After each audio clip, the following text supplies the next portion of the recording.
As for what I'm doing now, gosh, I don't even know if I'm allowed to say. Oh, Like, what if I get it? What if I say it out loud and then I get in trouble? That would stink. yes. Maybe Well, not the best idea yeah, then. maybe off camera. Yeah.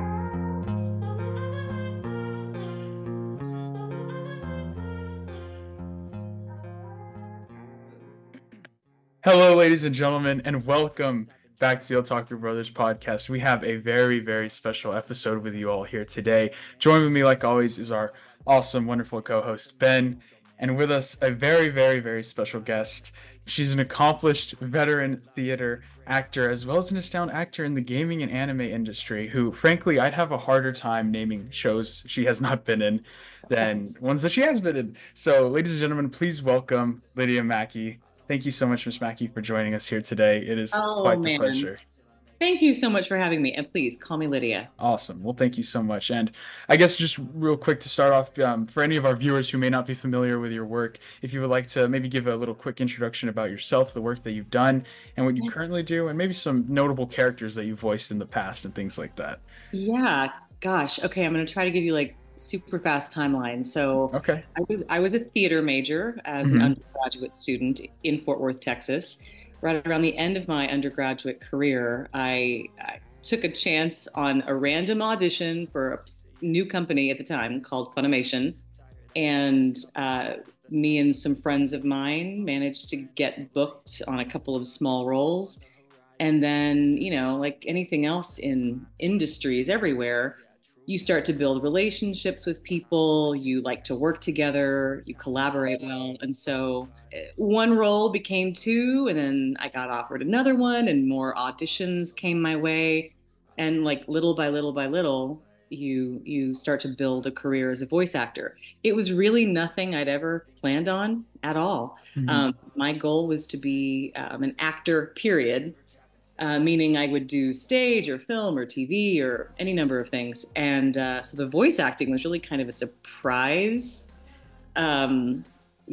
trajectory in my career. Hmm. But I would never go back and change it for anything. It was astonishing, and I have loved every minute of the last 25 years of having been a voice actor. Um, so yeah, so there's that. Let's see.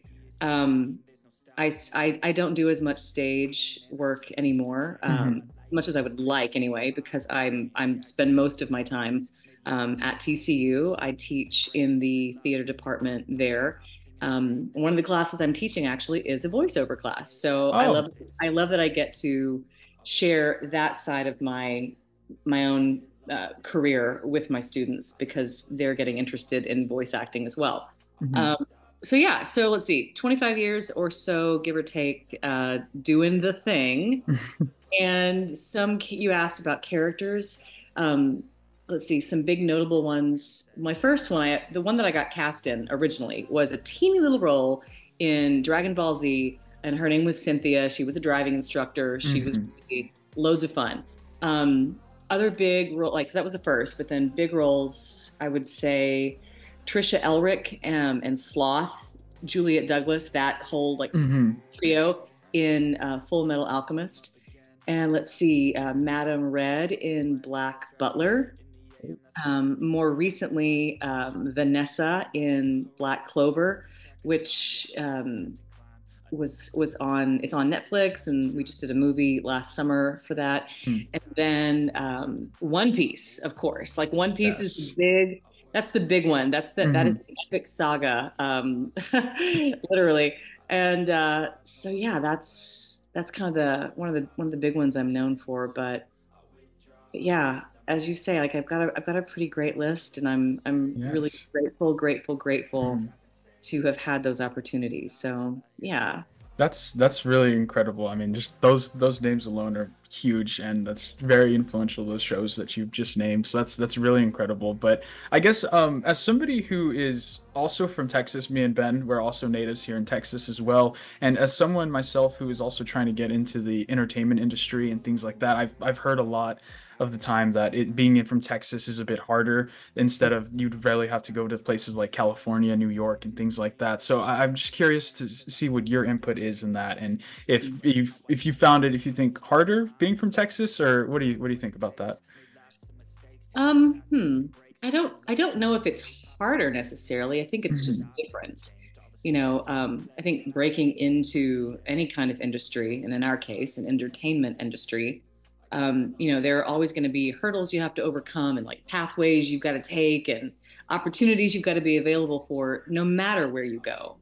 Um, I think one of the things I talk about with my students is when you're thinking about your career and what you want it to look like and how you want to apply your skills and your knowledge and your talents, you also want to take into account the rest of your life. Like, where do you want to live? What is important to you? What are your values? Do you want a house? Do you want an apartment? Do you want to drive? Do you not want to drive? Do Hmm. you want to, have access to the beach or the mountains, or do you want to have city life, rural life? So it's about asking yourself questions about what you want out of life, and then finding the place that you can have those things in, and from there work into those markets. Hmm. So for me personally, I have not found it to be detrimental in any way to be from Texas or to have stayed in Texas. I think it's all about going after what you want wherever you are, if I'm being honest. Hmm. And Texas is a state that I think really cultivates a lot of incredibly talented people. I mean, hello, Beyonce, that's just one of many. Um, so no, I think Texas is a great place to break into this particular industry. There's a lot of voice work. There are a lot of studios. People need software engineers. People need gaming engineers. People need um, you know, talented, hardworking folks to come in and help, you know, bolster the industry. So Hmm. I hope I'm answering your question. Yes, no, definitely. All I'm saying is like if you, Joseph, and you, Ben, want to stick it out in Texas for, the next 5 years just to see where it takes you, don't feel like you have to get somewhere else Hmm. first. Feel like you can stay here in Texas for a little while and see what this particular southern market has to offer for you before you just go bye. So you never know. Opportunities arise. Hmm. Definitely. Um, so you said that you've been in this industry for 25-ish years, right? And your first role was Cynthia in Dragon Ball. So you've been in this for a while. So how would you say this voice acting slash anime industry has evolved, and how has it changed, or how have you seen it change? Wow, yeah. It's changed a lot. To give you like a little snapshot of that, when I began, Funimation was in an old Frost Bank building. We were on, I think, the second or third floor. It was a series of tiny little repurposed rooms with booths, tiny booths. It was always hot. I mean, and it was a brand new industry. It was the idea like, we're going to get, Japanese anime properties to the States and translate them and dub them and put them back out into the world. And at the time, it was so niche. It was, I don't know that a lot of people really, really, really got it or understood it, except maybe like a small percentage of the population who just loves manga and loves all things, Hmm. Japanese anime already. So over the last 25 years, that little seed at that Frostbank building has really, really bloomed into just this huge network, this huge industry. The Crunchyroll studios today are phenomenal, and you've got such an amazing group of humans working there, on all sides of uh, the anime. So it's changed a lot. I think what's the coolest thing is for me is the fact that it's become a lot more mainstream. It's not quite so hidden in the shadows. A lot of people really love anime. Mhm. I mean, there are Hmm. whole channels dedicated to just anime on like Netflix and all the other streaming services. So the fact that it's reaching more people, like it's really getting out into the world. People are getting interested in it. People are finding great meaning in it. One of the things that I personally as an actor take away from it is how much of an impact, a positive impact, it can have on people's lives. I went to Chicago this last weekend to be a guest for C2E2, which is a great big anime, Comic-Con entertainment expo convention. And the people that were coming to my table to talk to me, several of them said, things like, I saw this anime at a time in my life when I really, really needed it. And it made me feel better about myself, or it helped me through a really hard time. And that, my friends, is, I think, what great art can and should do. Mm-hmm. So to go from this little niche, little tiny thing into, a global sensation that is really positively impacting our cultures, I think is wonderful. Mm-hmm. I couldn't agree more. I mean, I know Ben and I have talked on our show so many times about how much shows have influenced us and just creatively our ways of thinking and just going about stuff that we're very passionate about. So just hearing you say that is just so heartwarming, and just really just it means the world that people in the industry feel the same way about what they're doing. And I guess that kind of leads me into my next question about, since you have been in the anime and manga industry for quite a long time, do you actually yourself watch a lot of anime or manga or read? Not as much as I would like to, and that's really about time, honestly. That's fair. That's fair. I will say I think my favorite animator, auteur, creator is Miyazaki. I love all things studio. Is it Ghibli or Ghibli? I've heard it said both ways. How do you say it, Joseph? I say Ghibli. Okay. Ghibli. So Studio Ghibli is my thing. I will watch them over and over and over and over again. As far as other anime titles, there are a few that I have watched, more than I have not. That's fair. It's like I would love to. There's just not enough time in the day. So yeah, I don't know if I answered your question. No. Yes. Okay. All right. It's these darn chainsaws. They're like literally. It's so loud to me right now. So sorry if I get distracted. Okay, good. Yeah. So whenever you do take on a new role, to get inspiration for that character and how you're going to voice it, do you ever go look at the Japanese performance or take a look at the manga and see how that character is played in there to get some inspiration? Yeah, it's a couple different things. For me, the first entry point into how I'm going to approach the character is the way they look. So, how they are drawn, what they are wearing, their appearance tells me a lot about their potential life's history and how they got to where they are when I meet them. So I take a lot of inspiration from that. And then once I'm in the booth, I don't really have access to any of the stuff beforehand, right? Because it's still so like hot off the markets. So I don't have access to that. But once I'm in the booth and recording, one of the things we do is they will play the Japanese version before I record my version. And that really gives me a sense of like how the Japanese actor handled, the tonality of a particular moment or the emotionalness of a particular moment. So yeah, those are the two big things. I look for character clues here. I look for textual clues. So like, what are they saying? How are they saying it? Like, those are big, big things. So all of those given circumstances kind of help me figure out what I'm going to do with them. That's awesome. So I guess then my next question would be, since me and Ben, we're I'd like to say we're pretty well versed in the anime industry, and we've seen the good sides of it and the bad sides of it as well.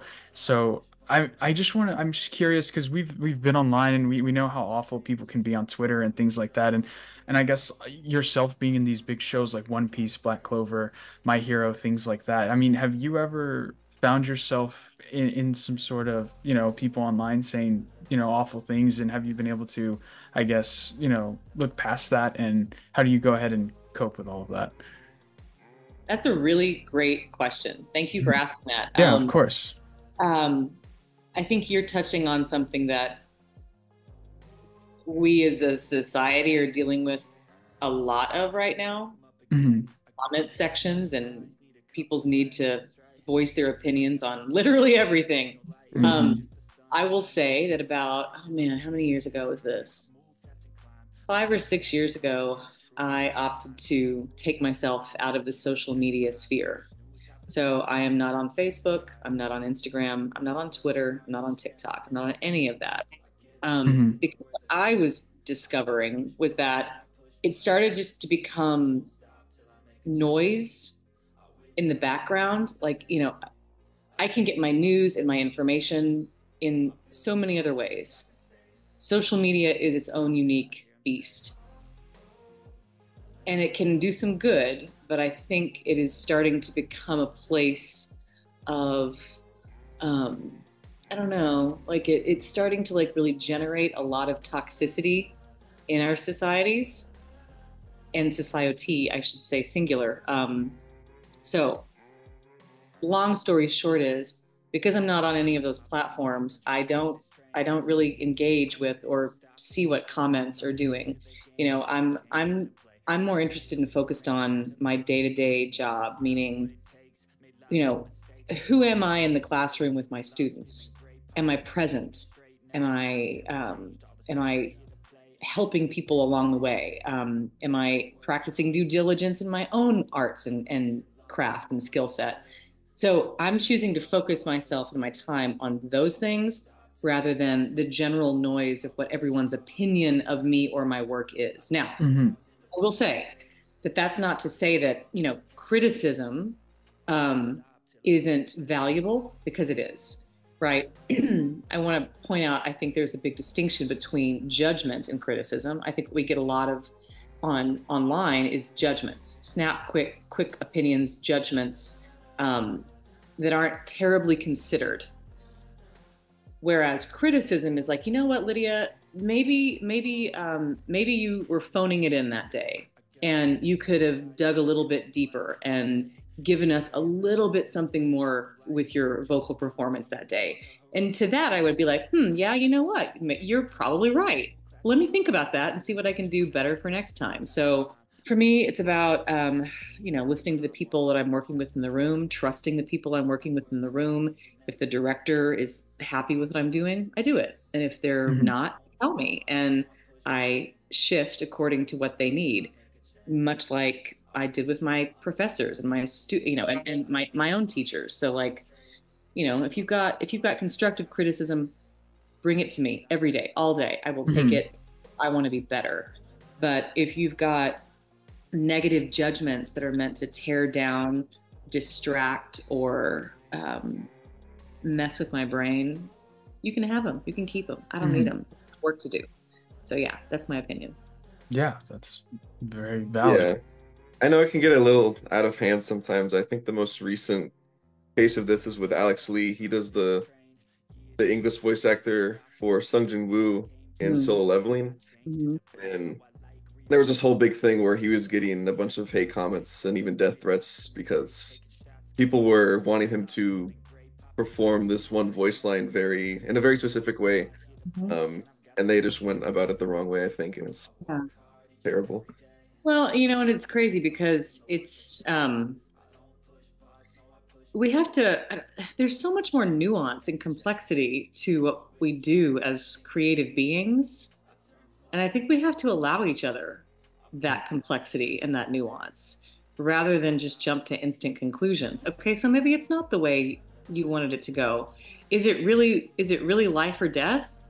I don't know that it is, I mean, um I think my whole goal in life, I think at this point, at this stage in my career, at my age, I'm like, what can we do to turn the temperature and the volume down and get really centered and intentional about the work we are doing? Because the world needs that more than, you know, negative hate speech and all of that. You know what I mean? Am I Yeah. making sense? Okay, No, sorry. Yeah, yeah, yeah. no, definitely. I think that there's a lot of people who get caught up in just having this idea in their head of how something is supposed to be, and I think that's the beauty of the whole difference between anime and manga, right? Is that it's all up Yeah. to interpretation. It's just like a film adaptation of a book, right? It's there's going to be differences and things like that, but at the end of Right. the day, it was meant to give a different version and perspective, which I think is very important. in the And industry as well. that's what art is all about, you know. I mean, Exactly. like,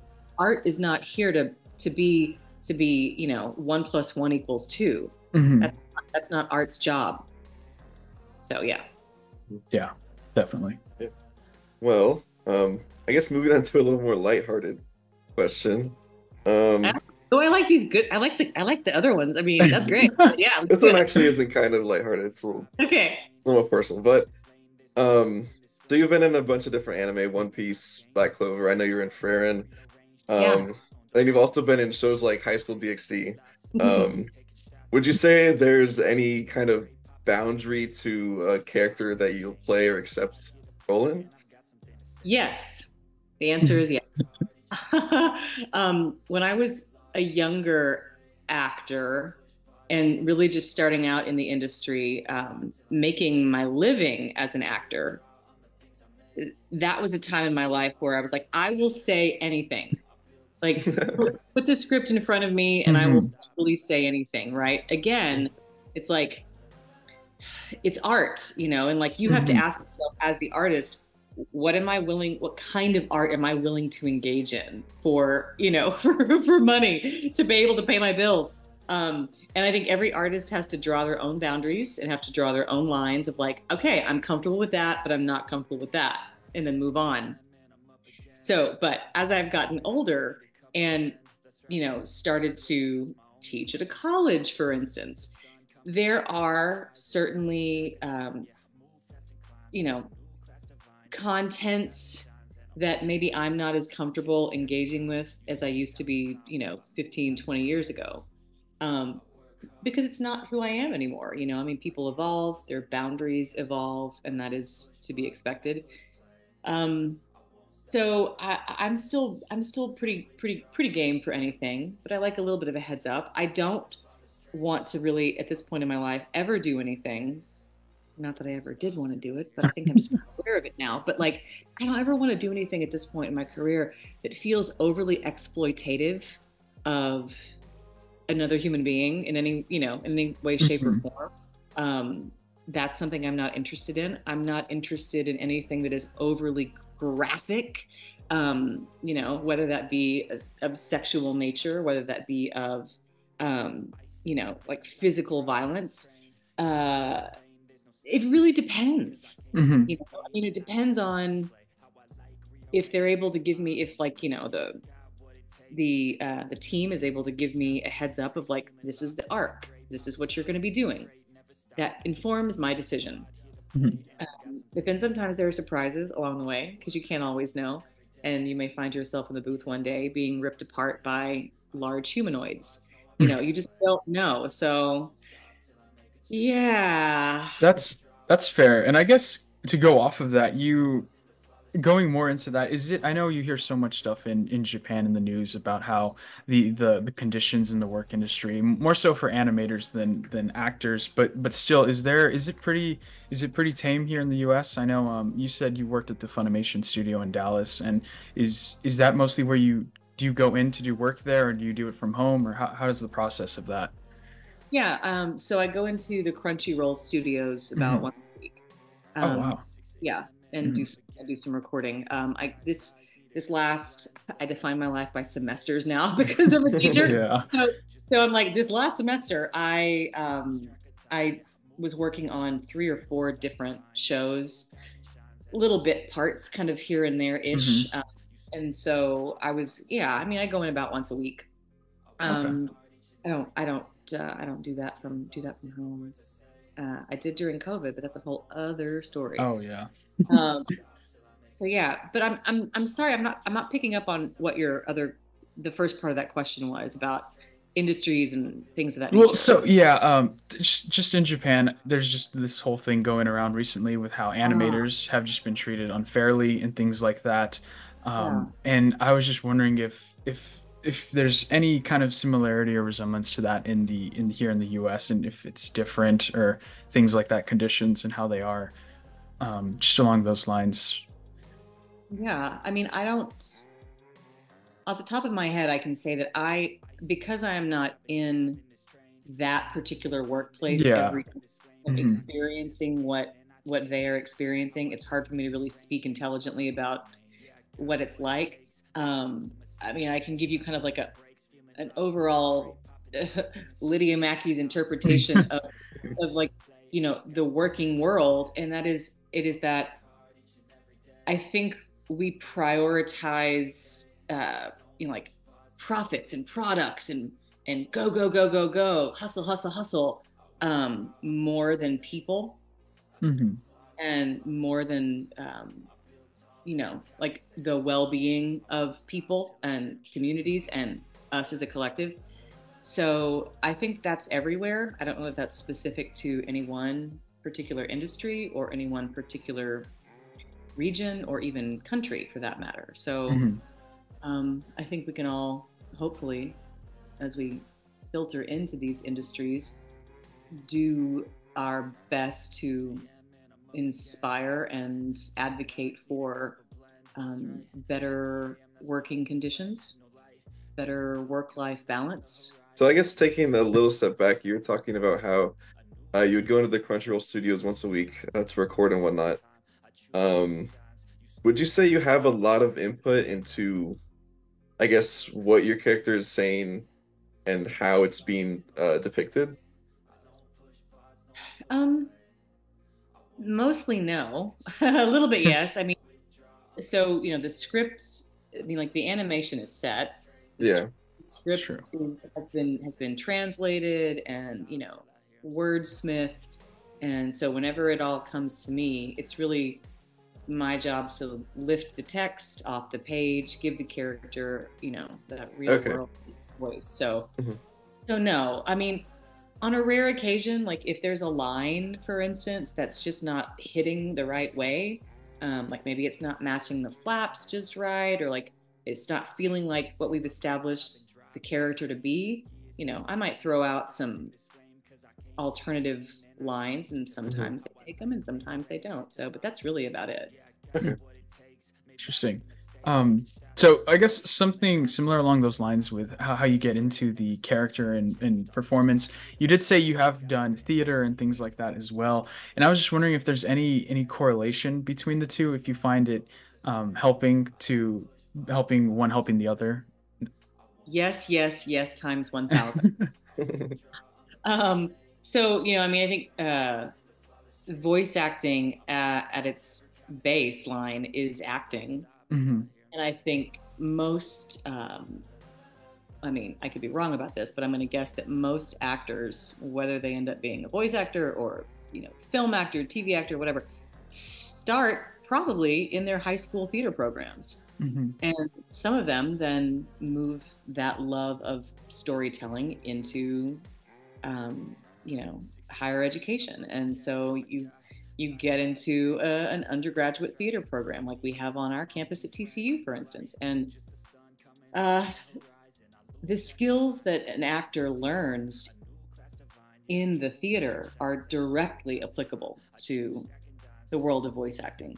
You got to think about the fact that you've got to be able to cold read text, which means you can drop a script in front of my face and I can read it and make sense of it and make that character come alive. So that's a skill you learn in theater. Being able to be aware of the given circumstances of a character and how do you put yourself in the shoes of that character through those given circumstances. The work that we do on our voices, the work that we do physically with our bodies, in service of storytelling in the theater is again directly applicable to the voiceover industry. When you're in the booth and let's say you're doing a battle scene or something that's like really amped up and really big, you can't stay locked in your body and expect it to sound real. You've got to use all of your theater training and all of your, or whatever, like your martial arts training, any kind of like physical training, vocal training, to achieve that sound. Because the microphone doesn't lie. Oh, definitely. I mean, you hear it, you're fans of it, you hear it, you can tell everything about a voice just like in a matter of moments. Yeah. So anyway, that was a long answer, but no, yes, I theater, totally agree. theater has been for me the foundation upon which I have built my entire voiceover career. Mhm. I know. So obviously, I know you said your first role was Cynthia from Dragon Ball Z, and for me and Ben, we've both had this huge connection with Dragon Ball, and I mean, just its influence in the industry has been incredible. Same with One Piece at the Macy's Day Parade and all of this stuff. But I know recently we were very saddened to hear about the passing of Akira Toriyama, and I was just wondering about how that might have affected you or influenced you, about how you've thought about the industry overall and the influence that anime has just sort of had on this generation. There and again, it goes to the heart of the fact that, artists, people who create art and put it out into the world, are so important, um, because of how they affect people, Hmm.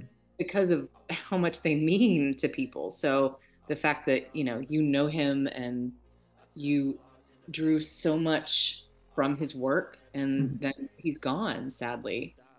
Um, yeah, that leaves a hole for Hmm. sure. So yeah, I don't know if I'm answering your question, but No, that's you definitely are. Thank you. Yeah. Um I appreciate that. Um, well, Ben, did you have a final question?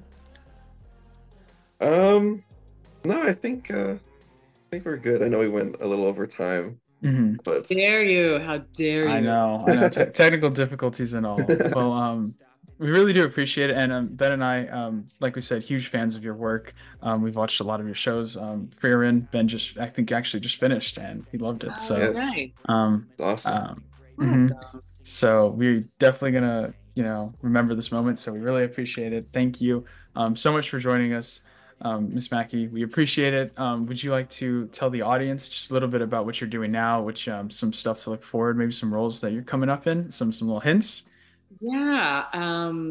Well, let me go back. First of all, don't forget, call me Lydia. Lydia, yes. Let's see. Second, thank you for reaching Mhm. out to me. The fact that you're a student at TCU and Mhm. I'm a professor at TCU and you found me and we're doing this. I love that. I think that's so Mhm. cool. That's another thing about anime. It's like it connects people, Mhm. so that's great. And yeah, this was super fun to do. So thank you for the Mhm. opportunity. As for what I'm doing now, gosh, I don't even know if I'm allowed to say. Oh. Oh. Like, what if I get it? What if I say it out loud and then I get in trouble? That would stink. Yes. Maybe Well, not the best idea yeah, then. maybe off camera if you Ah, want to. God, now I'm like, what is out that I can talk about?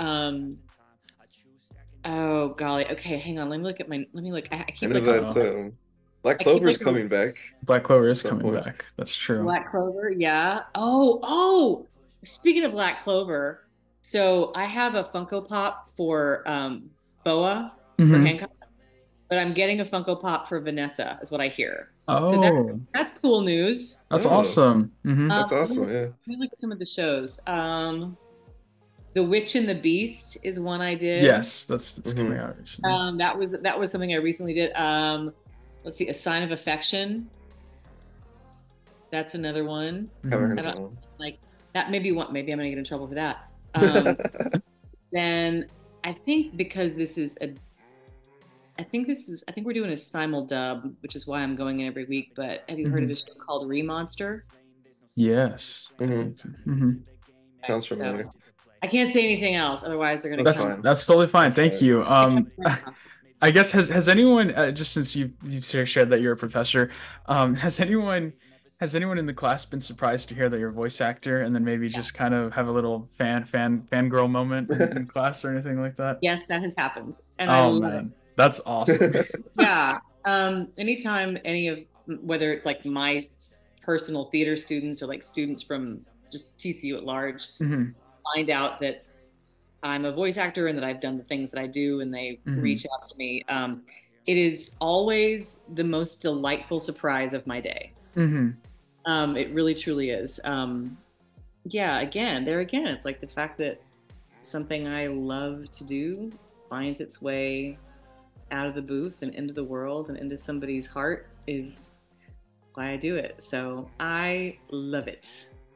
Awesome. Well, I think that's a great place to end it. Thank you so much again, Lydia. Thank you. Hey, yeah.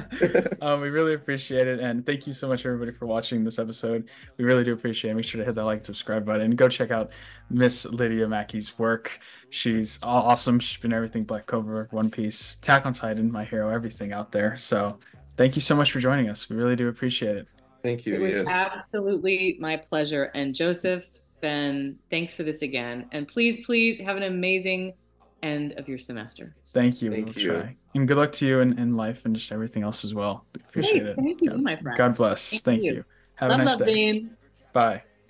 Bye. Stop till I hear him say.